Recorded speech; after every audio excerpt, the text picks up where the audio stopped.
Kino woke up and dreamed of wearing DC, becoming the younger brother of Lex Luther and gaining the ability to replicate, creating major events that create negative emotions for superheroes/anti-heroes, and obtaining the number of replicates.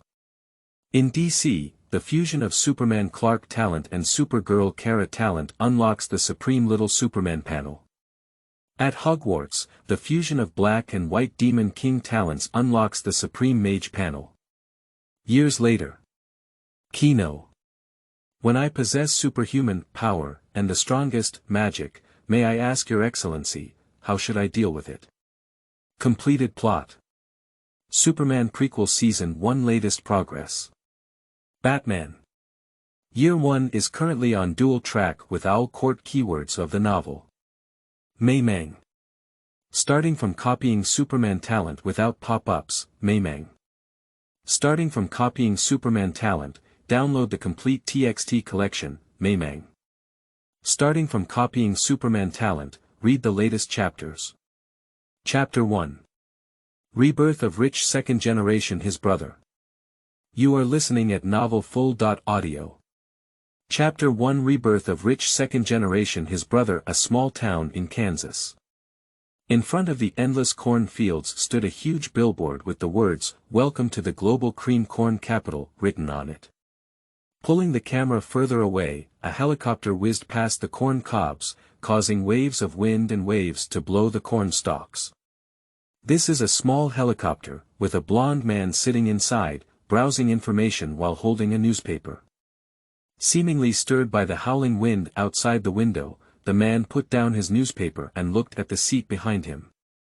Two blond boys were sitting on the left and right sides of the cabin, while the younger and more adorable boy was bowing his head and using a fruit knife to peel apples, in stark contrast to his brother who was tightly closed and had a tense expression next to him. As the man witnessed this scene, he became increasingly dissatisfied with his eldest son's performance. Compared to his younger son, who had grown up to be more intelligent and mature, the eldest son was as timid and cowardly as a real child. The man pursed his thin lips and rebuked, "Lex, open your eyes." "But father, I'm afraid." Young Lex Luther bit his lips, and if he looked closely, the boy's lips had already begun to tremble. Negative emotions from Lex Luther +1. Congratulations. You have obtained 10,000 points of negative emotions from Lex Luther and have exchanged them for 1 copy talent. This sound echoed in the mind of the young child next to Lex. His name was Kino Luther, a sorrowful college graduate from the 21st century who lay flat without a job, as if he had been cursed by the punishment of the fairy godmother. Choking while drinking cola, his soul pierced into the DC universe and became the young brother of future bald and ruthless Emperor Lex Luther. Who is Lex Luther? DC is one of the smartest humans, a super rich man who can compare financial resources with Bruce Wayne. He is a wealthy and technological tycoon, and any advantage of a high-quality male is not enough to be attributed to future Luther. As the younger brother of future tycoon Lex Luther, Kino was born as a buff of the wealthy second generation, and it can be said that he was born at the end of his life. And Kino is a real person. He has neither genius-like wisdom nor extraordinary military strength. Salted fish should have the consciousness of salted fish. So, at the beginning, Kino's plan was very simple, to spend his whole life eating and waiting for him to get away with it, abbreviated as lying flat. However, on the second day of speaking, an additional cheat named system appeared in my mind. Simply put, Kino's system can collect negative emotions from superheroes and supervillains in this universe to exchange for the ability to replicate talents, with a maximum of 10,000 negative points per person. This has added another possibility to Kino's life, which is to replicate the abilities of superheroes or supervillains in this world, and constantly become stronger. Cheap guy is really a good person. Kino felt a little emotional, as all of his 10,000 negative points were contributed by his older brother. Thanks to the fact that the two of them grew up from a young age, starting from stealing Luther's milk. After being chased by a dog and leaving Lex to run alone, waiting for the scene of brotherhood and brotherhood. Kino was frugal and finally earned 10,000 points at the age of 5, possessing the ability to replicate his talent once. After regaining his senses, Kino sighed and grabbed his brother's little arm, saying, "All right, Lex, don't be afraid, I'm here." This small gesture gave Lex some courage. He slowly opened his eyes and looked at Kino with a complex expression. From childhood to adulthood, I have always been compared by my father to my younger brother. For example, my younger brother cares about his parents and brings them breakfast, which can be used as a weapon by my father to attack Lex. Although my grades are better than Kino's, I can't bear the emotional intelligence of others to crush me. The only thing I can do at home is to be older than Kino. Alright, stop making noise. Look at the small town next to you, isn't it very beautiful? Lionel was annoyed by the noise. Dad interrupted the argument between the two, while Lex grabbed Kino's little hand in the back and looked fearfully at the field scenery outside the plane. Looking at the chimneys and beautiful asphalt roads of the town, as well as the faintly visible tractors, these unseen scenes in the city made Lex cheer and say, "It's really beautiful." To be honest, this kind of scenery is not common in metropolitan areas. The roaring helicopter landed, and Lex, who had been wilting on the helicopter, immediately regained his energy. He jumped off the helicopter first, looking up at Kino with a provocative gaze, as if winning a victory. "Look, I'll get off the helicopter before you do." The comparison mood of children is always inexplicable. Kino ignored Lex's provocation and followed Dad down from the helicopter. As soon as I got off the machine, several factory employees gathered around to let Dad handle the documents. "It's business again, it's really boring." Lex pouted and then grabbed Kino, who was standing there in a daze, pointing to the nearby rice fields. "Let's go over there and see, I think I saw a big bird." On a wooden stake at the entrance of the field, a black feathered bird tilted its head and looked at the two of them. Kino sighed. "That's the crow, stupid Lex. Don't talk nonsense, come with me." Lex grabbed Kino's arm and the two little ones chased the crow into the tall corn forest. Smelling the fragrance of the soil, everything in the rural town made Lex extremely curious. "Wait, have you heard anything?" Kino tilted his head. At this moment, the two of them were already walking deep in the corn forest, with tall stalks blocking their view. Coupled with the dim environment, Lex couldn't help but swallow his saliva and say, "Kino, Kino, don't scare me." Kino sighed. "Listen carefully, my foolish brother." Lex stopped to listen. "Help me. Please, help me." A faint murmur echoed in their ears, like an invisible and peculiar ghost. What happened?" Lex clenched Kino's arm again, nervously swallowing saliva. "The sound seems to be coming from over there." Kino looked up to the right and took a step towards the direction of the sound. "Wait a minute. Don't run around, what if there's really a ghost?" Lex looked at Kino as he left, worried about his little brother's safety. He gritted his teeth and chased after Kino. The two of them walked through the damp soil, dug open the corn stalks, and finally found the source of the sound. "That's a person!" Lex exclaimed in surprise. In the corn grove, a naked young man was tied to a wooden cross with a rope. His chest was painted with a big S in red paint, and his black hair was wet with sweat and stuck to his cheeks on both sides. Seeing the two of them, the man's eyes lit up and he said, "Please, help me." End of this chapter. Chapter 2. Accompanying you to watch Meteor shower. You are listening at novelfull.audio. Chapter 2. Accompanying you to watch Meteor shower, why were you bound to the cross? We'll let him down. The two of them spoke in front of each other. Lex quickly grabbed Kino and said, "Wait, Kino, maybe this guy is some bad guy tied to this cross." Kino's movements moved slightly, and then he followed Lex to stand in front of the man. He put away the small knife in his hand and stared at the young man, saying, "Tell me, why are you tied up here?" The man hung his head weakly, his voice weak and deep, and said, this is bullying. The campus bullying at the local high school graduation party will pick the least popular guy from the school to take on the role of the scarecrow. A whole day and a night. Speaking of the last sentence, the man's tone had already taken on a hint of gritting his teeth. A campus bullying. Kino sighed, as the person in front of him was thin and frail, looking gentle and refined, perfectly fitting the image of a bookworm being bullied in American high school. We'll let him down. Kino was about to cut the rope when he heard Lex exclaim in panic, wait. Look at the sky. Kino looked up and saw several scorching streams of light streaking across the blue sky, carrying long tails towards the small town. One of them is constantly approaching the three people at an extremely fast speed. The bookworm youth's face changed dramatically, and the meteorite suddenly hit the field not far from everyone. Boom! The huge impact of the meteorite's fall on the ground caused a surge of soil, mixed with terrifying waves spreading around the meteorite's landing point. Lex took a step to knock down Kino and pressed him under him. Lie down. Kino. The next second, the waves mixed with soil suddenly hit Lex's spine, and countless pieces of soil buried their bodies. At the same time, countless meteorites fell to various parts of the town, some of which caused a series of explosions and screams on the streets, smashing cars and taking the lives of innocent people, while others fell into residential homes and killed a family of 3 on the spot. For the small town, today is simply a terrifying disaster.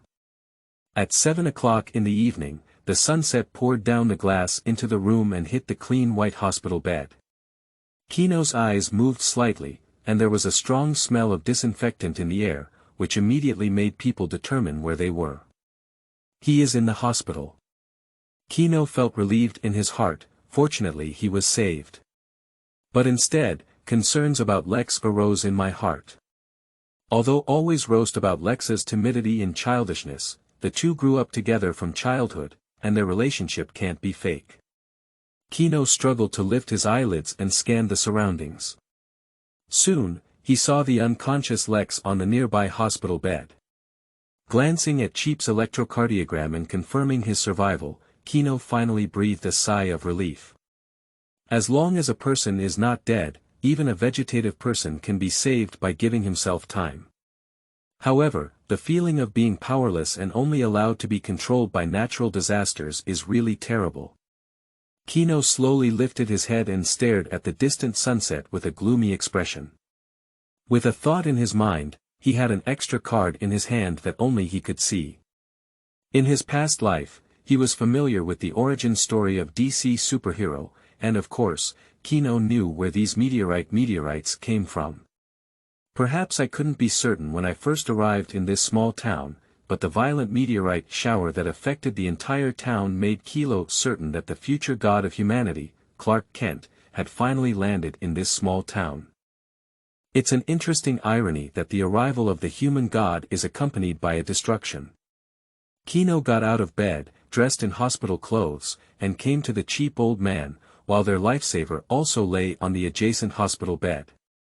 Kino rubbed Lex's cheek, and the next second, cheap old brother woke up with a faint voice. Where are we?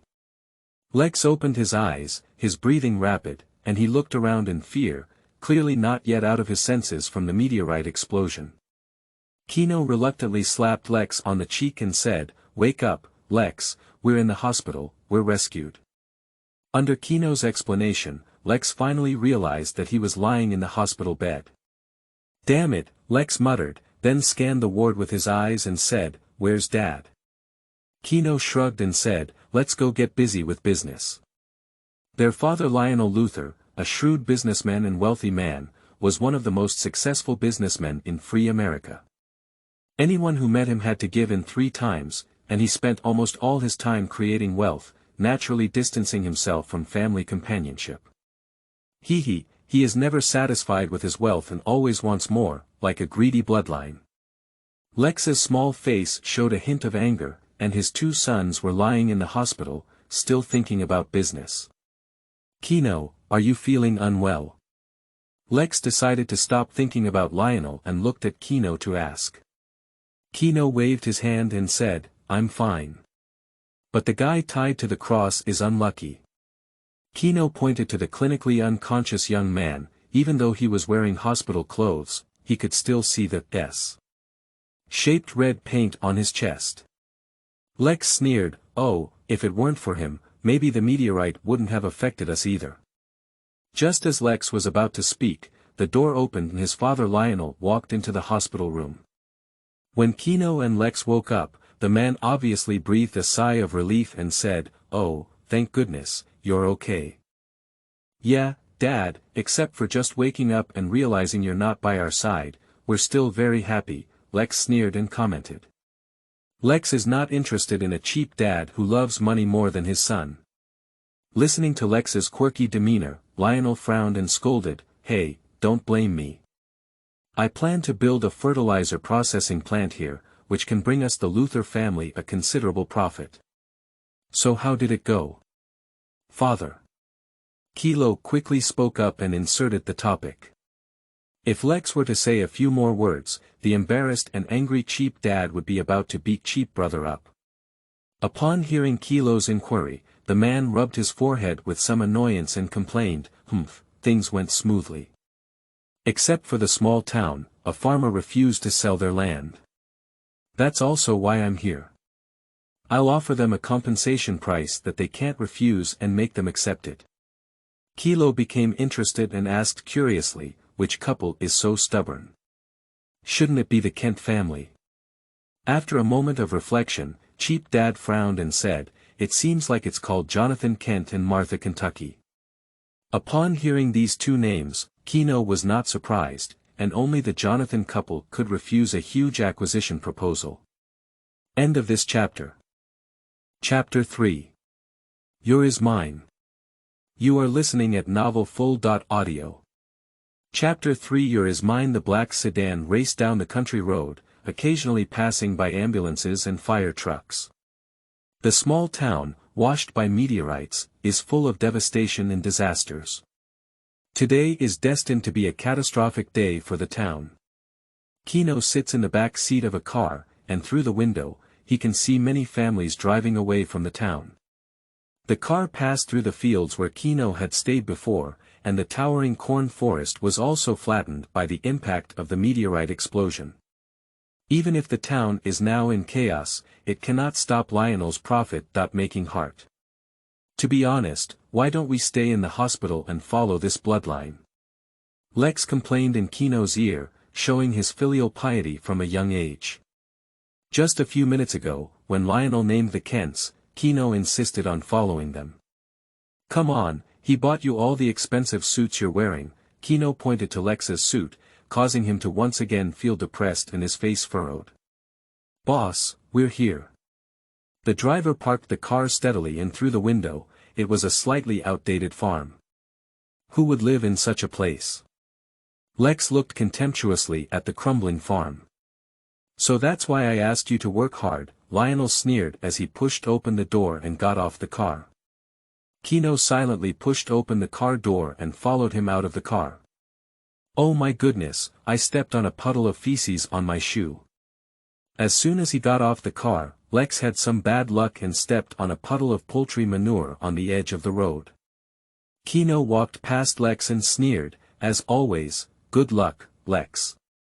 Set your gaze on this farm. The entrance gate is tied with iron chains, and it seems that the homeowner is not at home. We went for nothing. This is a waste of my time. Clever businessman Lionel was a bit annoyed, sniffing the smell of poultry feces in the air. The man couldn't help but turn his head and scold Lex, damn it, Lex, throw away your shoes. Don't rub around anymore. Lex felt a bit embarrassed as he took off his shoes and threw them in the field. In front of Kino, he was scolded by his father, which made Lex lose face and run into the car with a black face. Father, it seems like we've waited for that family. Kino gestured and tiptoed to point to the two figures in the distance. That is a young couple, and the man's face is written with a simple and wooden expression. He is an honest person who can be recognized at a glance from the crowd, giving a sense of stability and reliability. At this moment, his wife seemed to be saying something next to the man. The man smiled and nodded, but the worried look in his eyes showed that his mood was not very good. As for his wife, she has beautiful blonde hair and her arms are tightly wrapped around the coat on her chest. There seems to be something hidden there, which makes her frequently look at the coat on her chest. Thank goodness, it's finally here. Lionel took a deep breath and walked towards the couple. He blocked their way and pulled out the ledger from his pocket, saying, "Hey, both of you, I'm Lionel Luther, chairman of Luther Group." Lionel waved his banknote and said to Jonathan, "Let's get to the point. How much money do you want? I will give you an irresistible price to acquire this farm." "Wait, Martha and I," Jonathan said before he could finish speaking. He was pulled by Lionel to discuss the price. In Lionel's view, there is nothing that money cannot buy. Martha, a young wife, was worried about looking at Lionel negotiating with her husband. In her view, the Luther Group was a behemoth they couldn't afford to provoke, and with her husband's stubborn personality, there was a possibility of conflict with Lionel. Just as Martha was worried, she felt a gentle tug on her pants legs. The woman lowered her head and saw a little boy with a pink carving and jade carving, looking at her with his head held high.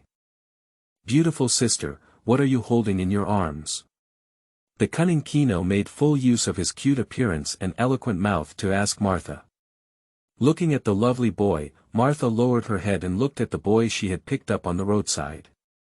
She smiled and said, "It's my adopted child." "Is it a baby?" Kino showed an eager expression. "Can I take a look at him?" Martha wanted to refuse, but when she met Kino's pitiful expression, Martha sighed and crouched down to show the child wrapped in swaddling clothes to Kino. "He's so cute." Kino stared at the baby wrapped in a coat, with short black hair and a peaceful sleeping face. The pink and white baby skin could stimulate a woman's maternal instincts, and no wonder Martha insisted on keeping the young Clark. "Can I touch his hair?" Martha pursed her lips and said, "Okay," but with a lighter movement, "He's sleeping."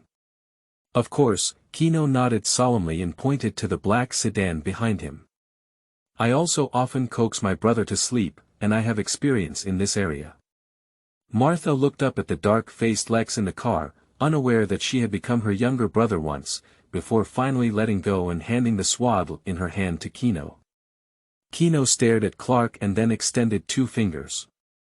In an invisible field of view, a card emitting a golden light was sandwiched between his fingers.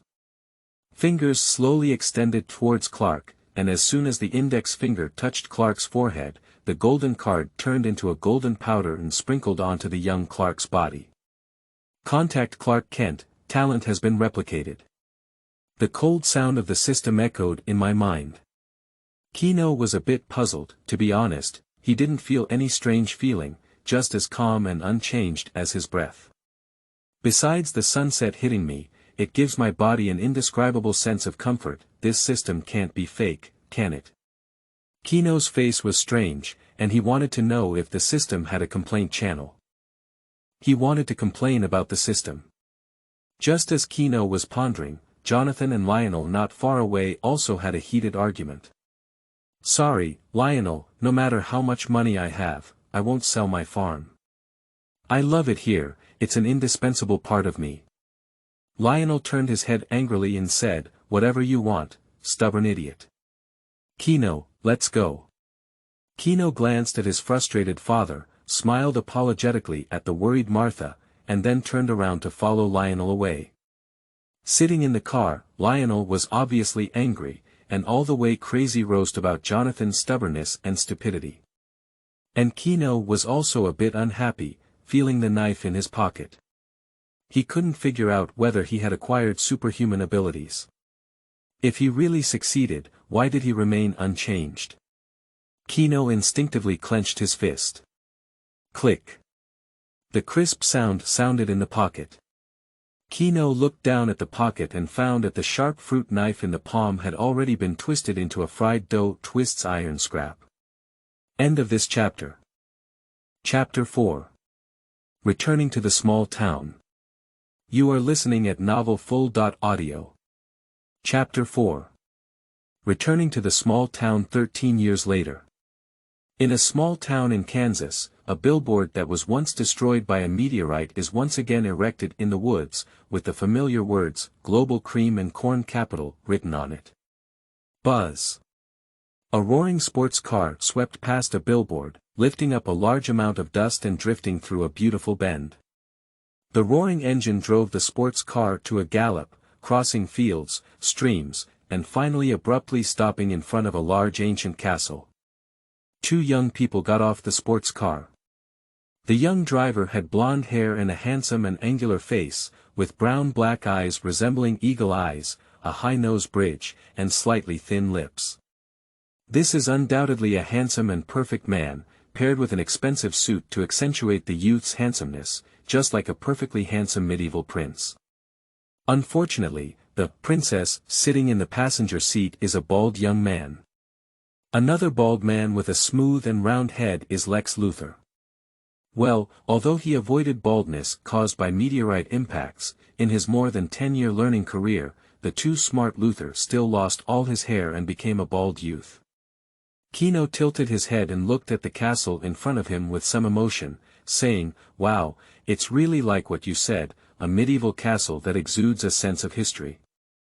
Lex sneered, "Are you saying it's old?" Lex waved his hand to the butler who was guarding the castle. Soon, someone ran to drive away the car. The old butler opened the main gate of the castle and greeted the owner with a proper smile. The two of them walked along the shaded path, sniffing the fresh air in the countryside, and even their mood improved a lot. Lex looked at his brother with rich blonde hair and said angrily, "Congratulations, you and I were exiled to a small town where birds don't poop by that bloodline." Kino shrugged. "I just hope this ghost castle won't be haunted." Lex glanced at Kino's muscular figure. Others may not be aware, but he knew the terrifying power contained within his brother's body. If the two really encounter a monster like a zombie, it will only be the latter who runs away. "Come with me, I have prepared a gift for you." Lex took Kino to the lawn behind the castle, where a silver-white sports car was parked. Lex tapped on the body and said, "The Bugatti EB1-10 is super sporty, equipped with a 4-turbo V.12 turbocharged engine that can achieve a speed of 216 miles per hour. Congratulations on officially entering high school life." Speaking, Lex threw the key in his hand to Kino. "Come, Lex." Kino reluctantly took the key and said, "You wouldn't really agree with Dad's foolish idea of letting me go to high school or something, would you? Education is very important, and you should call me brother. Lex grinned and looked at Kino's expression of exhaustion. He couldn't help but feel so happy in his heart. The man snapped his fingers and said, "Anyway, if you choose to resist going to school, I will truthfully tell your mother about these things. You don't want her to trouble you by flying from Metropolitan, do you?" Listening to Lex's words, Kino suddenly remembered the mother's gentle tone as she reached out to squeeze her ears. The young man reluctantly raised his hand in a gesture of surrender and said, "Okay, I'll go to school." Kino has a very open-minded view of life, and since he cannot resist, accept him. Moreover, if I remember correctly, the famous Mr. Clark seems to have also attended high school in a small town. Clark's high school career was full of disasters, and he didn't have to worry about negative points even when he went to school. During these 13 years, he also figured out the rules of the system. The maximum number of points a superhero or supervillain can earn is 10,000 points. Therefore, if you want to exchange points for more items, you need to constantly exchange them from new heroes and villains. Lex is going to inspect his family's factory in the small town next. Before leaving, he instructed Kino to report to school today. High school life. Kino looked up at the azure sky, and instinctively thought of the arduous high school career of his previous life. Even if he did his best, he managed to obtain a pitiful college diploma amidst the wave of internal competition. But now, everything is over. Kino smiled as he looked at the sun. The gentle sunshine hit him, constantly nourishing Kino's body. He could feel his boiling and roaring blood, and the terrifying power contained in this body was enough to make the world tremble. Kino slowly lifted his powerful arm, which seemed to be poured with steel alloy, and then opened his palm. Gently grip. Bang! The terrifying power caused the air in the palm to explode with a loud explosion, achieving a true sense of explosion in the air. In this life, I will never live so miserably. I will embrace all the beautiful aspects of life. Kino calmly pulled off his black suit and revealed his white shirt. He opened the car door and sat down. High school life. The young man gave an indifferent smile and slowly said, "I'm here." Amidst the roar of the sports car, the Bugatti sports car roared out of the estate and headed towards the town. While driving, the wind and waves blew by both sides of the car, and Kino pondered his abilities. 13 years have passed since replicating Clark's talent, and he found that the talent replicated by the system is the same as that of young Clark, gradually awakening over time, such as the steel body and superpower, which were originally able to easily break small knives. I don't know when I can awaken my hot gaze. Kino turned the steering wheel and the sports car turned into a more spacious rural dirt road. After taking another turn, a yellow-brown school bus appeared in front of the car window, and Kino realized that his route to school happened to coincide with the bus. Wait, where's the farm? Kino frowned and looked towards the farm in the distance. Isn't this exactly the farm of the Jonathan couple? I was here when I was a child to replicate Clark's talent. Just as Kino was thinking about it, he saw a figure walking out of the red house on the farm, carrying a red canvas bag, with thick black curly hair, and a tall and imposing figure. However, the old jacket he was wearing looked a bit tacky. The other party stared at the school bus in the distance, looking down with some disappointment. Harvest Clark Kent's negative emotions +1/+1.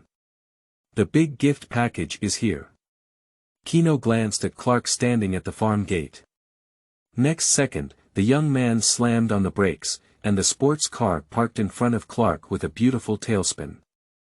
Kino coquettishly took off the sunglasses on his face and lowered his head to stare at the young boy, saying, "Hey friend, do you want a ride?" Clark was surprised to see a cool silver sports car and a cool blonde youth suddenly appear in front of him. "Hello, but I don't think I need it," he had planned to say that he would run to school, but before Clark could finish speaking, Kino interrupted him. The young man shrugged with an exaggerated expression and said, "Please, are you also a high school student? I just arrived at this school today and am preparing to register for it." Kino pointed to the school bus that was gradually moving away and said, "Do you want to walk to a school a few kilometers away?" The reader who asked the protagonist why he went to high school, if he was puzzled, would skip to chapter 20 to watch the reason. Xiao Mo originally planned to use this matter as a trap to introduce future events in the wizarding world.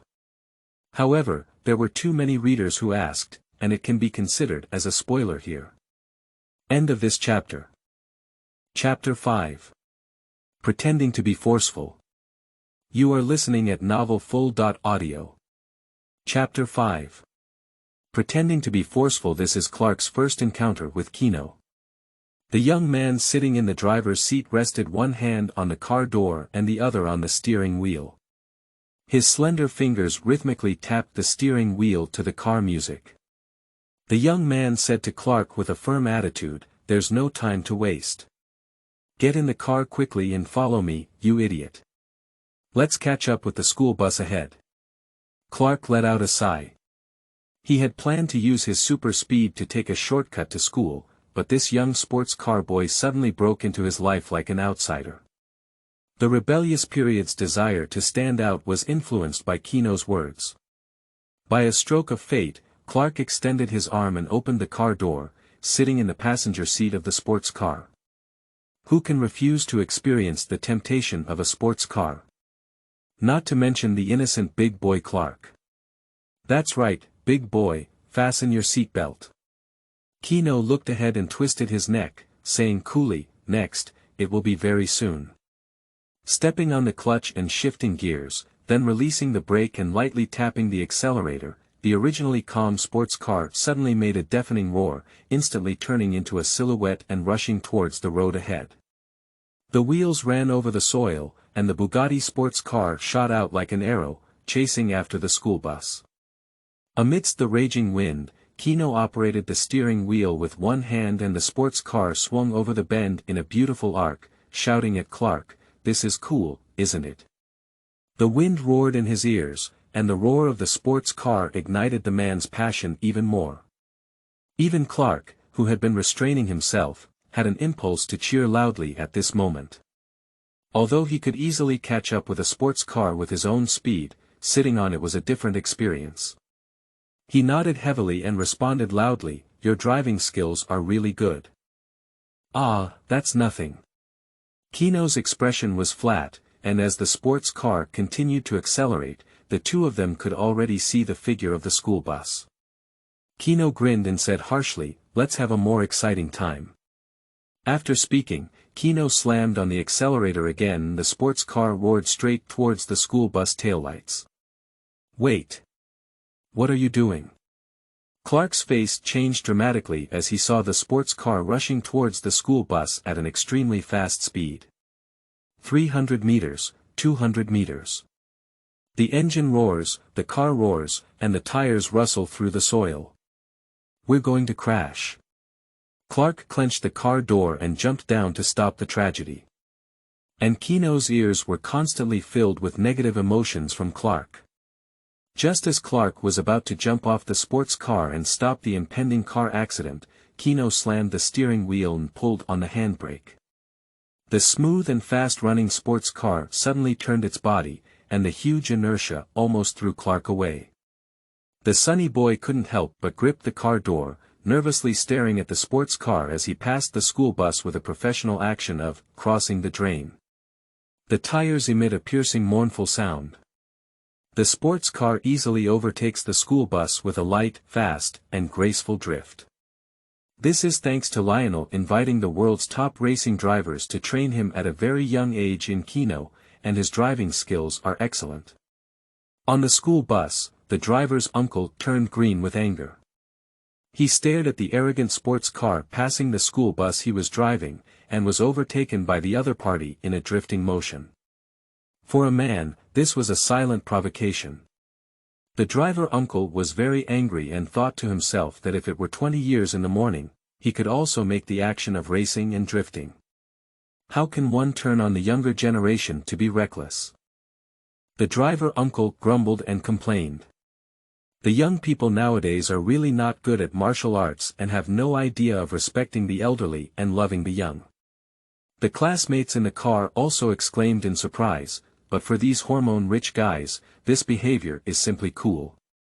In the back seat of the school bus, a black boy rubbed his eyes in disbelief and looked at the co-pilot of the sports car, saying in a strange tone, "Wait, Chloe, that co-pilot seems to be sitting in Clark." "What?"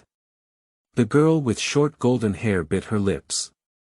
"Her name is Chloe and she is one of Clark's few friends on campus." She looked in surprise at the familiar brown jacket and red backpack, and rolled her eyes at the black man next to her.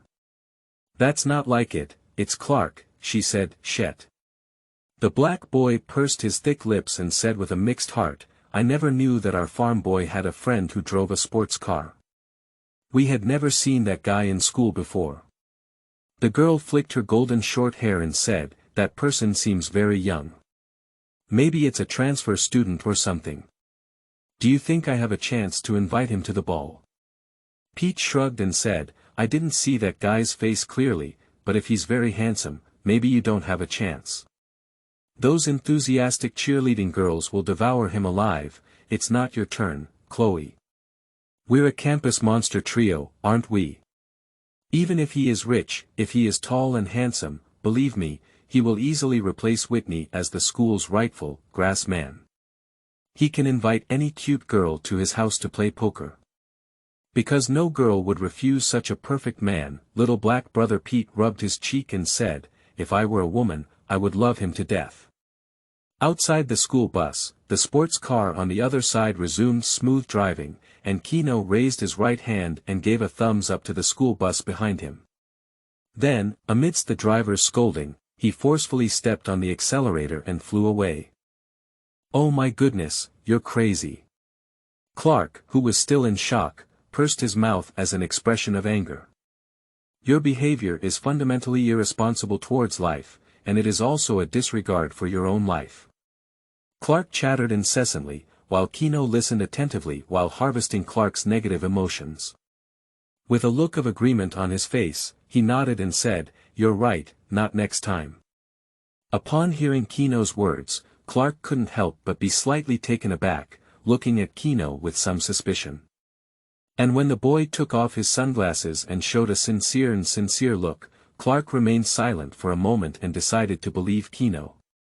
Perhaps this new classmate was just spoiled by his family because he was too wealthy. Kind Clark always likes to trust others. "We're here."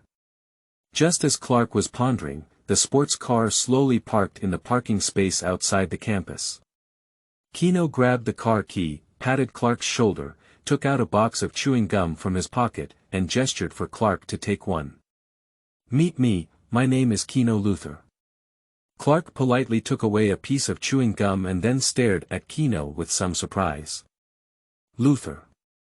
The Luther family from the small-town chemical factory." "Ah, that's right, if there wasn't a second Luther family in town, would be that Luther." Kino raised his eyebrows and blinked at Clark, extending his right hand as a friendly gesture.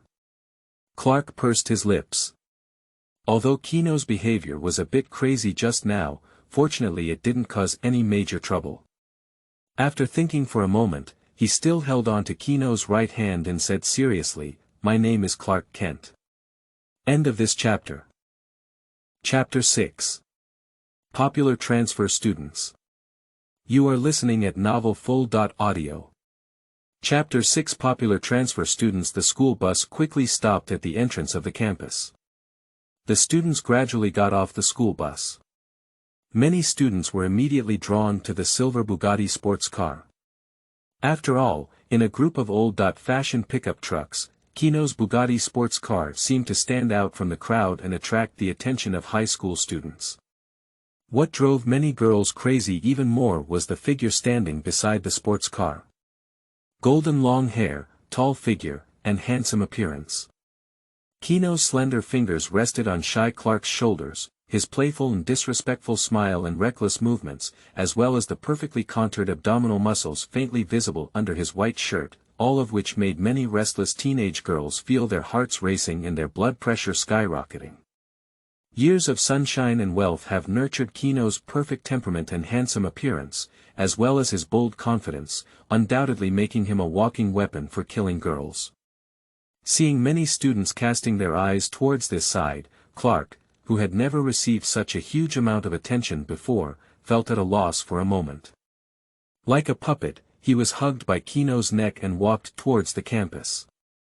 This feeling is not bad, is it? Clark and Kino hooked their heads and walked into the campus, while Yuguang didn't forget to sneak a peek at the goddess Lana Lan, who was also looking towards them. Although this new classmate is a bit arrogant in his actions, in American campuses, boys who can play with cool kids are also recognized as cool kids, and this highly anticipated feeling greatly satisfies young Clark's restless self-esteem. He feels great now. On the other side of the decay duo, Pete glanced at his close friend Chloe and said with some regret, "It seems like I've guessed the worst plan. This sports car boy is incredibly handsome." Chloe sighed and took out a $5 knife from his pocket, handing it to little Nigel. "You won the bet," he said. She has now seen many self-proclaimed beautiful girls walking in groups intentionally past Kino and Clark, making playful noises to attract the attention of blonde men. "It seems like I don't have a chance," Chloe sighed, but quickly adjusted and asked his companion Pete enthusiastically, "Do you think inviting him to join the campus daily club will attract more talents to join?" Pete glanced at Chloe and said, "How could you ask such a foolish question? This new classmate has become a hot star in the school, and those girls' eyes at him are almost mesmerizing. What you need to think about is how to get this blonde boy to join your newspaper." Chloe nodded in agreement and looked at the conversation with Kino. With a hint of shyness, Clark said, perhaps we can ask Clark for help. That blonde boy seems to have a good attitude towards Clark. So Chloe immediately took action. Hey, Clark. The girl ran up to the two big boys and blocked the way, glanced at Kino and said, I didn't expect you to make good friends so quickly. Clark awkwardly rubbed his nose and said, Hey, Chloe, this is Kino Luther. Kino interrupted Clark's introduction and smiled at the girl. The two of them were considered acquainted now. It turns out to be the Luther family. Chloe showed an expression of, what should have happened. If it were the Luther family, it wouldn't be strange to be able to afford a sports car. Oh, shit, buddy, you actually have a Bugatti sports car. Little Nigel Pete also ran over to greet Kino and said, You're a new student, right? Kino nodded with a smile and said, That's right, my brother and I came from the metropolis to the small town. I have to say, your place is much better than the metropolitan area. The air quality in that ghost place is terrible. In just a short sentence, Kino narrowed the distance with the three of Clark by praising their hometowns, and all three of them showed proud expressions on their faces. Just as the few people were talking, Lana, who was not far away, was also watching the movement here. The girl's gaze fell on Kino's face, as she always felt like she had seen this guy somewhere since childhood. Lana, dear, what are you looking at? Lana's boyfriend, the captain of the rugby team, and a tall, blonde young man named Whitney noticed his girlfriend's gaze. He followed his girlfriend's gaze and saw Kino with a mischievous smile chatting and laughing with the campus monster trio. Suddenly, Whitney's jealousy jar in his heart overturned, indicating that his girlfriend was attracted to Kino. Ha, this guy is the sports car kid from this morning. He can be considered a big shot on campus, Whitney said in his girlfriend's ear with a strange tone. That lunatic almost hit our school bus. Whitney fanned the flames in his girlfriend's ear, trying to reduce her liking for Kino. Ah. Oh, indeed, that guy is a bit crazy. Lana regained her senses and gave her boyfriend a gentle smile. I just feel that the transfer student is somewhat similar to the boy I saw when I was a child, but it's also possible that I misunderstood, she said, let's go, it's time for class. Lana picked up her backpack and walked towards the classroom. Whitney cast a gloomy glance at his girlfriend who had turned around and left, and then at Kino, who had a domineering expression on his face. The other person was also staring at his girlfriend Lana's departure, and that hesitant posture immediately reminded Whitney of many plot twists. Before entering the campus, he had heard many classmates discussing this boy, stating that he had the potential to become the new school president. As a former school principal, Whitney naturally felt uncomfortable with these words, and coupled with the previous misunderstanding, Whitney only felt a flame burning in her chest. Suddenly, Whitney thought of the project candidate that the rugby team had finalized before, and a sneer appeared at the corner of his mouth. Wait, blonde boy. That list should be replaced. Kino was unaware that he was on the blacklist of his predecessor, and his gaze was fixed on Lana who walked into the classroom. Since I first stepped into the campus, I have felt an uncomfortable feeling from that girl, like a fish lacking water or a traveler with a cold, which makes Kino's body uncomfortable. What's strange about this girl? I must figure it out, Kino remembered to himself. Looking down at the time on his watch, Kino bid farewell to the three of them and said, All right, guys, I'll go to the principal's office to report first. See you after class. Kino bid farewell to the three of them and turned towards the teaching building. Kino arrived at the principal's office, and the vice principal of the small town high school was an Asian middle-aged man. On his desk stood a golden plaque with the words, Mr. Guan, written on it. Hello, Mr. Kino Luther. The middle-aged Asian man stood up with a smile and welcomed Kino. Welcome to our high school. Kino smiled and nodded, saying, I'm also looking forward to my high school life from now on. Regarding the issue of kryptonite, I can give readers a hint to see if you can guess how the protagonist will easily solve the impact of kryptonite. Lex and Kino have been collecting the bodies of those kryptonite shapers. 2. Lex witnessed Clark's powerful abilities and knew Kino's evaluation of Clark. 3. Lex is a genius scientist. In the manga, Lex once created anti-crime syndicates. Xiaomua has many ways of writing that allow the protagonist to easily solve the influence of kryptonite using his talent system. After carefully reading my introduction, you should be able to see that the protagonist's later replication of talents is Superman template, plus XXX template, sad face XXX Superman. So, kryptonite is nothing. End of this chapter. Chapter 7. Threatening Me. You are listening at novelfull.audio. Chapter 7 Threatening Me. Ding Lingling. The bell of the end of class echoes around the campus. In the corridor, several long-legged girls stopped Kino. The leading white girl intentionally rolled up her shirt, revealing her flat belly, and tilted her head to stare at Kino. So, do you have time tonight? The other two wingmen followed suit and said, we have a great body. That's right, I hope you can participate. Kino looked at the young girls in front of him, smiled, leaned down, pinched the girl's cheek, and chuckled lightly, I'm sorry, my brother and I have to tidy up the castle tonight, maybe we don't have time. But once the castle is cleaned, I will invite everyone to the castle dance. The three girls were momentarily taken aback and then exclaimed in surprise, are you talking about Luther Castle? That belongs to your family. My goodness. Obviously, the girls were shocked by Kino's possession of an ancient castle. He really knows how to flirt with girls. In the corridor, Chloe sighed and said, with that face on, no girl would refuse him. If it were you, it would be considered harassment. Meanwhile, Pete on the side was a little excited and said, I just care about the party he mentioned. If he invites me, I must have a big meal at the ball. What are you talking about? Clark suddenly appeared behind the two of them. Oh my goodness. Chloe and Pete were both startled by the sudden appearance of Clark. The two turned around and stared at Clark with anger. What day is it? Before the two of them could fully recover, Kino's voice suddenly echoed behind them. Now it became a second shock, and Pete showed an expression even worse than crying.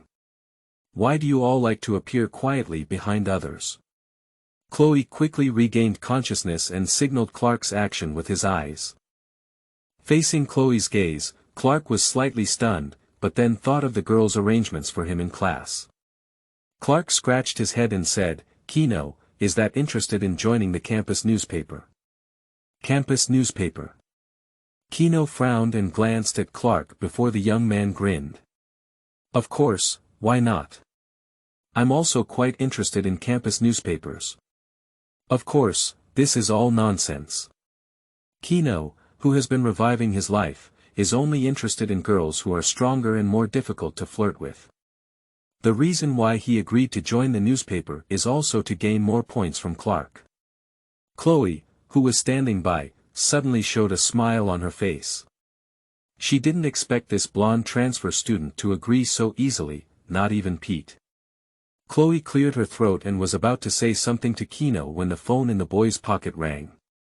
Sorry, I'll take the call. Kino raised his eyebrows and showed an apologetic expression towards the others, then walked towards the distance to pick up the phone. On the screen was an unfamiliar number, and when Kino answered, he heard a slightly green male voice. Hello, Kino Luther. Jerome. Kino's strong memory immediately made him recognize the voice on the other end of the phone, as he had seen each other in the corn grove before. However, at that time, I was planning to save the unlucky guy, but a meteorite struck, and in the end, I could only let Genomy hang on the cross to welcome the meteorite's bombardment. Afterwards, this unlucky person became a vegetative and lay unconscious in the hospital for more than 10 years. Hee, I'm glad you still remember me. However, now we should settle an account. The voice on the other end of the phone was cold. Especially when I was hit by a meteorite, you remained indifferent. As the second half of the sentence was spoken, Jerome's voice had already taken on a hint of gritting teeth. Kino frowned and said, are you blaming me? At that time, I wanted to save you, but I also had to consider the situation. Kino's voice gradually turned cold. I don't think I should sacrifice myself to save you. People like Genomy, Kino has seen many of them, a typical moral kidnapper. As long as you don't help me, it's your fault. The other party did not even consider that the medical expenses during his coma were all advanced by the Luther family. Believe me, you will regret it. Genomy threatened and hung up the phone. Kino was preoccupied and withdrew his phone. His sensitive hearing detected the howling wind behind his head, and Kino didn't turn his head to avoid it. A fist rubbed its clothes and smashed fiercely against the hallway wall. What are you doing? Kino stared expressionlessly at the guy who was sneaking at him, a blond young man in a red and white rugby uniform. At this moment, the opponent's face was gloomy, like a raging big bear. Is it Kino Luther? Whitney silently withdrew his arm. Although his right fist was in excruciating pain, he still put on a tough posture and provoked Kino with his eyes. I need you to help me with something. Be the annual scarecrow candidate. Kino hugged his hands and said, I'm not in a good mood now. I'll leave before I change my mind.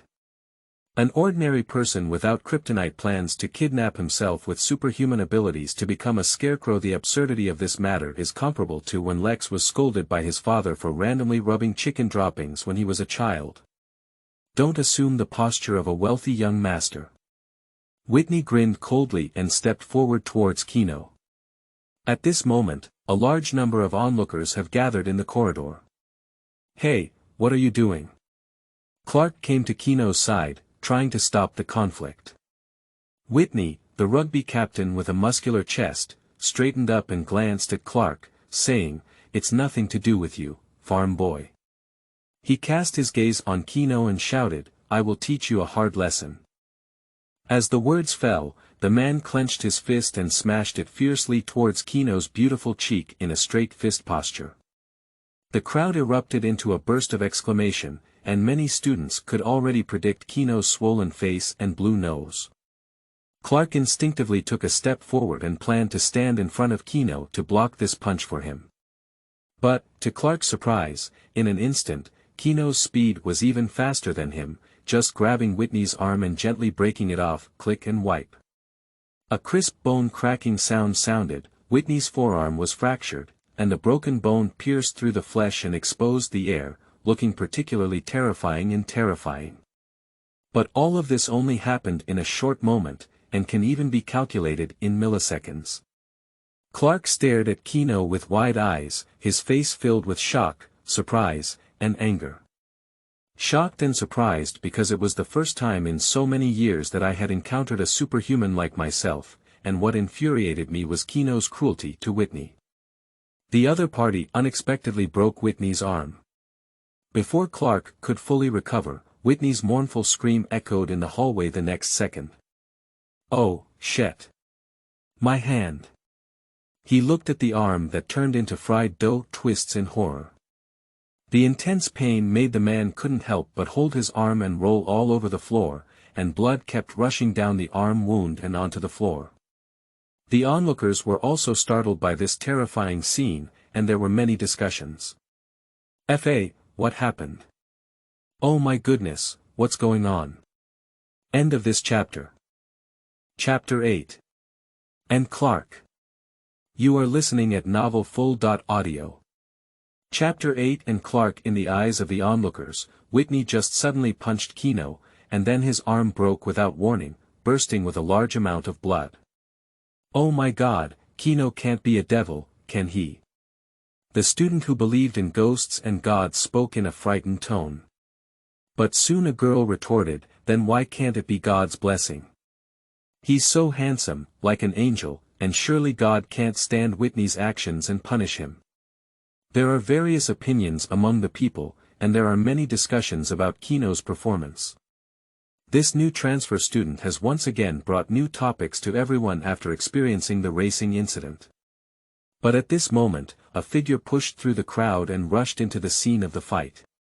Lana looked shocked as she looked at the blood everywhere and her boyfriend's broken arm. She panicked and shouted, "Hurry, get an ambulance."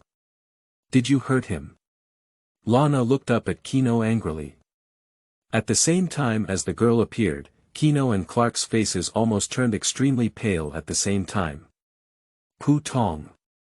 Clark was the first to faint on the ground. "Shit, Clark has fainted." Chloe and Pete quickly rushed up to Clark, wanting to lift him up from his coma. They urgently said, "We need an ambulance." Kino's gaze swept over the green necklace around the girl's neck, his legs constantly moving and quickly distancing himself from Lana, before the feeling of weakness all over his body drifted away from him. "Damn it, it's actually kryptonite." Kino cursed in his heart that Superman's abilities awaken with age. Apart from possessing a steel body, superpower, and super speed, he has not yet awakened his supervision and perspective abilities. It is only today that he can see that Lana Blue has a green kryptonite hanging around her neck. "I didn't do anything, ma'am." Despite his pale face, Kino still managed to maintain his demeanor and grinned. "Perhaps you should ask everyone what your boyfriend plans to do to me." After saying these words, Kino walked towards Chloe and the two of them pulled Clark up. A group of people helped Clark, who had fainted, leave the hallway. And with the noisy hallway gradually forgotten by Kino, today is destined to be a sleepless night. "What should we do?" "Take him to the hospital." "Use your sports car." Chloe struggled to lift Clark's shoulder, feeling like she was carrying a bull. "No, there's no need to take him to the hospital," Kino exhaled and extended 3 fingers. 3, 2, 1. As the words fell, Clark, who was originally unconscious, suddenly woke up and opened his eyes, gasping for breath. Chloe and Pete on the side had a ghostly expression, and their gaze towards Kino also added a layer of awe. "Does it look like it can predict the future?" The awakened Clark rubbed his forehead, and the boy took a few seconds to confirm his condition. Then he looked at Kino with worried eyes and said cautiously, "We need to talk, Kino." Clark finds it difficult to describe his current mood. There is excitement, confusion, and confusion. The loneliness that had been lingering around Clark for a long time seemed to dissipate in an instant, and this was something called identification. Just like a captive wild wolf, it is ultimately a wolf. Even if it learns to wag its tail like a hunting dog, what is imprinted in DNA never changes. Essentially, it still belongs to the wolf, just imitating the dog. Kino shrugged and said, "Of course." At this moment, the sound of ambulances and police cars roaring outside the school gate. Kino pointed to the Bugatti sports car. "But school is not a place for chatting. Follow me."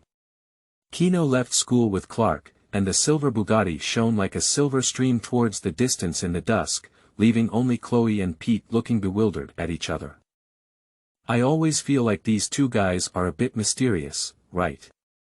On a cement bridge outside the town, a silver-white sports car is parked on the roadside. Kino and Clark stood on the bridge, staring at the lake below. The shimmering golden surface of the lake, illuminated by the sunset, reflected the faces of the two. Kino maintains a nonchalant attitude towards exposing his identity to Clark. Clark is not an ordinary person, not to mention that in the future, the other party will awaken their perspective ability, and sooner or later they will discover abnormalities in their body. So, instead of taking the initiative directly, Kino believed that Clark would not reveal his identity to the second person. Because he is very lonely, Kino can understand this loneliness, especially under Clark's father Jonathan's strict upbringing. The loneliness in Clark's heart will only increase day by day. Just like when the future Kryptonians arrived, Clark also tried his best to establish communication with his fellow countrymen. Both humans and aliens crave a sense of social identity. At this moment, the atmosphere between the two was somewhat silent, and Clark didn't know what to say. He wanted to ask if Kino's condition was the same as his, but on the other hand, he had some reservations about Kino's inconsistency in twisting Whitney's arm. "What do you want to ask, Clark?" "I'm going back to the castle to have steak later." Kino, Clark pursed his lips and said, "You're not human, are you?" Kino. Why is the young man still cursing? I am 100% pure human, just using a layer of Kryptonian templates. But Kino can understand Clark's mentality. He nodded and said, "That's right, Clark. I really can't be considered an ordinary person. This ability may be related to the meteor shower that landed in the town more than a decade ago. Since then, I have awakened various incredible abilities." Upon hearing Kino's words, Clark's heart trembled. Meteorite rain. That was exactly the day I was born. And you're not an ordinary person, are you? Kino tilted his head to look at Clark, and a hint of bitterness appeared on the innocent big boy's face. That's right, I do. I can't be considered an ordinary person either. But I have been trying my best to become ordinary. Clark stared straight at Kino. Since God has given us this power, we should use them correctly instead of abusing this ability. It has to be said that Jonathan's cultivation has taught Clark the truth that the greater the ability, the greater the responsibility from a young age, so that he will not learn from the little spider next door and sacrifice himself to Uncle Ben. But faced with Clark's serious expression, Kino extended a finger and shook it in front of Clark's eyes. His face still had that playful and frivolous expression, and he slowly said, "No, Clark. I don't agree with your idea." Kino smiled and looked up at the sunset in the sky. Saving the world and taking responsibility is too tiring. I am very clear about my own strength, and I have a basic bottom line. I will not take action against innocent ordinary people. Under the sunset, the gentle breeze caressed Kino's golden long hair, and his tone was plain but revealed an undeniable meaning.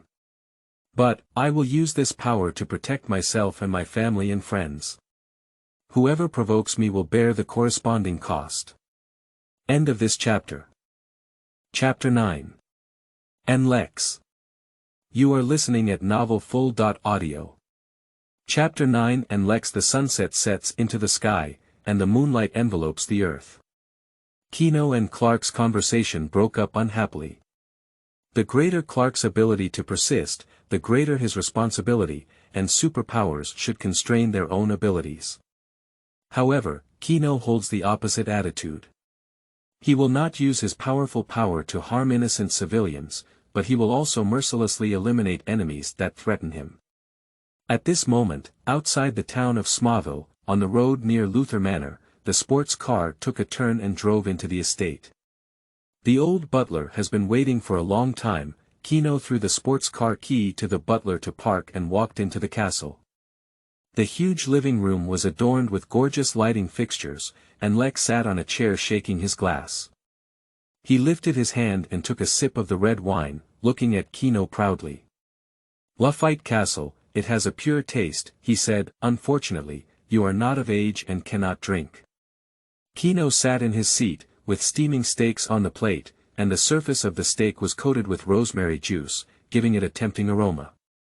"Not being able to drink red wine doesn't make me angry, Lex. I don't even like that thing." Kino shook his head, held a knife and fork, sliced open the steak, and chewed it in his mouth to taste. "By the way, there's something I have to tell you. Jerome's awake." Lex frowned and put down his red wine glass, saying, "I was just about to tell you about this. Just this morning, Genomy, who was located in the VIP ward of Metropolis, suddenly woke up and disappeared in an instant. Afterwards, the entire hospital had a power outage for half a minute. Suddenly disappearing." Kino frowned. "Do you mean he has superpowers like me?" Lex supported his chin with both hands and nodded. "I'm afraid so. The meteorite shower years ago created too many unknowns and accidents, as well as your terrifying abilities. That's also why we're back here, brother." Kino glanced at Lex's bald head and said, "If you can solve the mystery of meteorites, maybe you can regain your lost hair." Listening to Kino's sarcasm, Lex's face turned black and he said, "We said we shouldn't talk about my hair." My fault, my fault." Kino smiled and raised his hand to surrender. When his older brother got angry, he would ignore him for several days like a little girl. Well, from a certain perspective, Lex can be considered a black, disabled, and proud boy.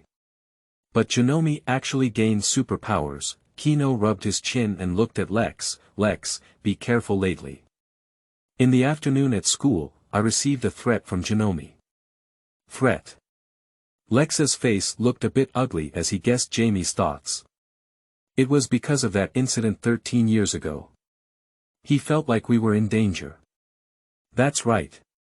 Kino nodded, feeling helpless about Jamie's neurotic brain circuit.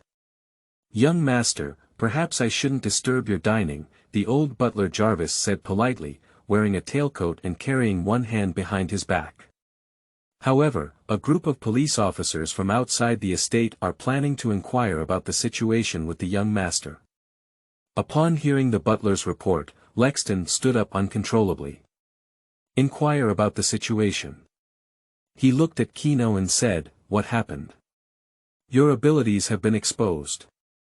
At this moment, Lex has begun to ponder whether he needs to hire some assassins to silence all the informants to ensure Kino's safety. Kino shook his head and said, no, not really.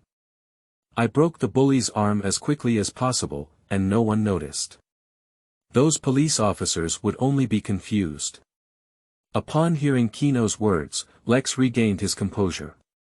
As a relative, he understood Kino's strength and was even more aware that the world was not yet ready to welcome superhumans.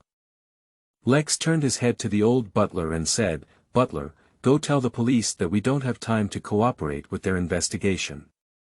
As the eldest son of the powerful Luther family, Lex is not afraid of the consequences of not cooperating with the police. The old butler nodded and left. After a while, he returned and reported, your wishes, the police have left. In free America, capitalists have a strong voice, and the small-town police dare not offend the local tax-paying company, the Luther Group. And this is the power of capital. The police officers ran into dust at Luther Manor and left in a disheveled manner. The police car then turned left and right and arrived at Kent Farm, which was also Clark's home. Compared to being submissive on the estate, the two local police officers came directly to Jonathan's doorstep and rudely knocked on the wooden door, saying, Jonathan, Mr. Kent. We are the town police, and there are some things that require your son's cooperation in investigating. The family who were eating around a wooden table in the room looked at each other, and Martha looked at Clark with some concern, subconsciously realizing that her son had caused some disaster. Jonathan gestured for his wife to calm down, then glanced at Clark, who was a bit flustered. He stood up and opened the door, blocking the police officers with his own body. Police officers, this is Jonathan Kent. May I ask what Clark did? The leading police officer took out a small notebook and said, it was an incident at Smallville High School where your son, a football captain from the same class, inexplicably broke his arm in a fight. His arm had a comminuted fracture, and he never had a chance to play football again in his lifetime. According to eyewitnesses' claims, the other party had a conflict with the new transfer student Kino Luther at the time. And your son wanted to stop this conflict and witnessed the whole process. The police officer, expressionless and attempting to exert pressure, said, we want to know what happened.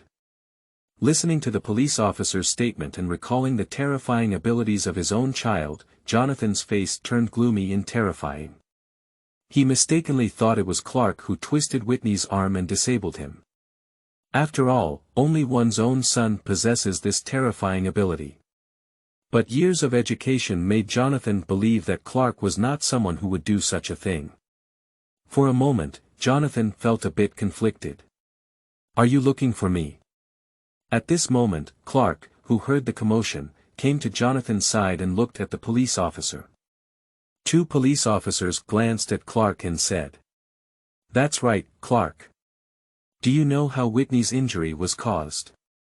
Clark remained silent for a moment and met the gaze of two police officers. With his father Jonathan's skeptical gaze, Clark felt a bit sad at the moment. He didn't expect his father to suspect that he had done it. Thinking back to my recent conversation with Kino. The words spoken by the other party at the time, the wild wolf mistakenly thought that he would be accepted by the dog pack if he disguised himself as a hunting dog, but the wild wolf was ultimately a wild wolf, made Clark's heart tremble uncontrollably. After a moment of silence, Clark made up his mind and looked up at the two police officers. "I'm sorry, I didn't know what happened at the time. Whitney's arm inexplicably broke, maybe it was some kind of supernatural event," he said. End of this chapter. Chapter 10. Genomy's Revenge. You are listening at novelfull.audio. Chapter 10. Genomy's Revenge. Kent Farm. Two police officers left the farm without any clue and answered several people's confessions, but the final result was somewhat unsatisfactory. As Clark said, it seems like this is a supernatural event. Clark followed his father Jonathan back to the house. What happened? Jonathan's wife and Clark's foster mother, Martha, looked at the father and son with concern. I heard the police talking about campus conflicts. Clark, did you get into a conflict with your classmates? Clark shook his head and said, No, it's not me, Mom. I didn't fight. Jonathan seized the opportunity and said, So who broke Whitney's arm, Clark? I can tell from your eyes that you're feeling guilty. As his own raised son, Jonathan is familiar with Clark's subtle expression. Also, why do you have any dealings with the Luther family? Jonathan rubbed his forehead with a headache. The Luther family are all delicate, selfish and cunning people. Jonathan. Martha looked at her husband with some dissatisfaction. You can't use these words to comment on someone you've never met before. No, it's the opposite. Jonathan shook his head and his gaze fell on Clark. When I was shopping for ingredients in town this afternoon, I met Lana's aunt. She told me about the youngest son of the Luther family, who was racing with Clark this morning and almost hit the school bus. But it didn't happen, Father. Kino, he's confident, Clark raised his head and instinctively retorted.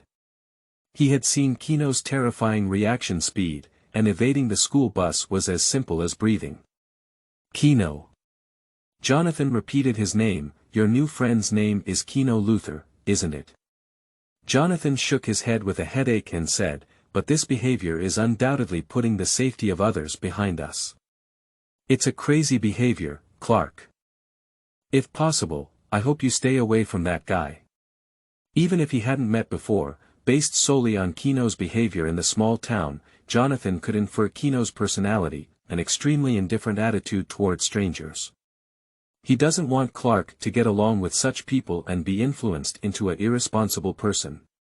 Yeah, you always teach me how to do it. Clark hung his head, his face filled with impatience, and he raised his fingers to criticize his father's discipline. I cannot participate in rugby matches, nor can I participate in running sports. Clark looked up rebelliously and said, I've been working hard to be an ordinary person, Father, but now even if I want to make any friends, do I have to follow your wishes? Clark, that's not what I meant. Jonathan wanted to explain, but Clark didn't want to listen. He stood up and didn't touch the food on the plate as he walked up the stairs. Jonathan. My wife Martha grabbed Jonathan's shoulder and scolded in a tone, You're too tight with him. Jonathan sighed and said with a complex expression, I know, but I'm even more afraid that his inability to control himself will be exposed in this world. Tuesday. Early morning. Kino and Lex bid farewell, one going to high school, and the other planning to visit the Luther family's chemical factory in the small town.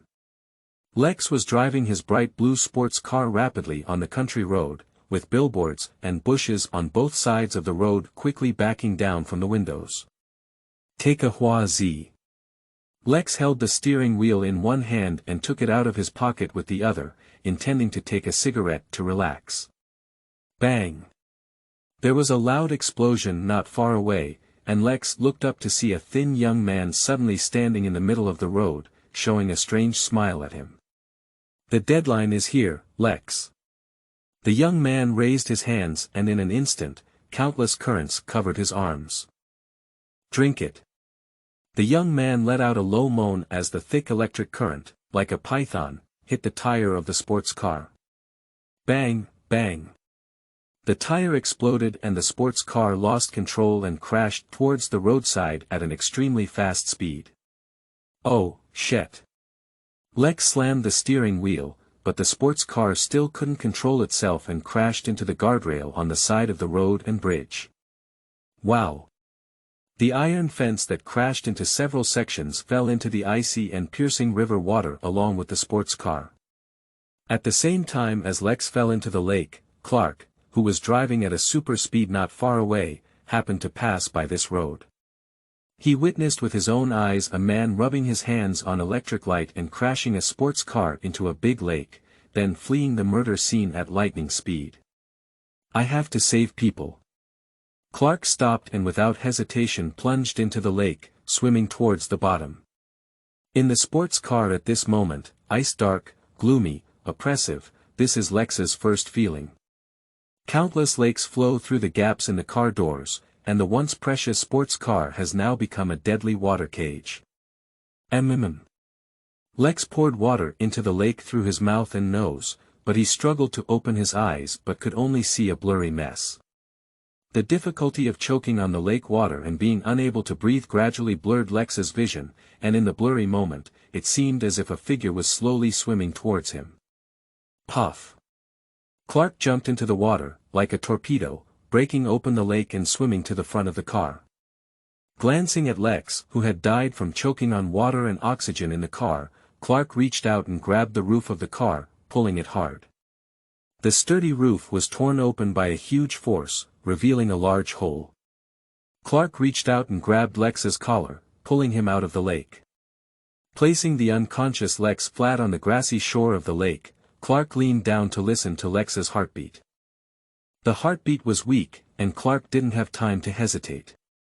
He opened Lex's mouth and started giving him artificial respiration based on the first aid knowledge he learned from his father Jonathan when he was a child. Don't die, hold on. Clark followed the first aid knowledge and breathed air for Lex while overlapping his hands to press Lex's chest. Under Clark's constant pressure, soon, the unconscious Lex opened his mouth and spewed out a large mouthful of lake water. Seeing Lex wake up, Clark's face also showed a relieved expression. Cough cough. Lex, who had awakened, coughed violently. He slowly opened his eyes and saw a young and innocent face. Did you save me? Lex looked up at Clark. Yes, you seem to need help. I saw a strange guy attacking you. Clark frowned and said of the scene he had seen before, the sudden figure that appeared. That's right, this is a premeditated murder, Lex smiled lightly, but deep down he remembered Kino's warning last night. Perhaps the guy who attacked him just now was Genomy, who suddenly disappeared and gained superpowers not long ago. Smallville Town High School Department. In the corridor, Kino threw his backpack behind his back in one hand and inserted it in the other, ignoring the strange gazes of his classmates and walking towards the classroom. Doo-doo. Kino picked up the phone and pressed the connect button. Clark's voice rang on the other end of the phone. Kino, your brother fell into the water. End of this chapter.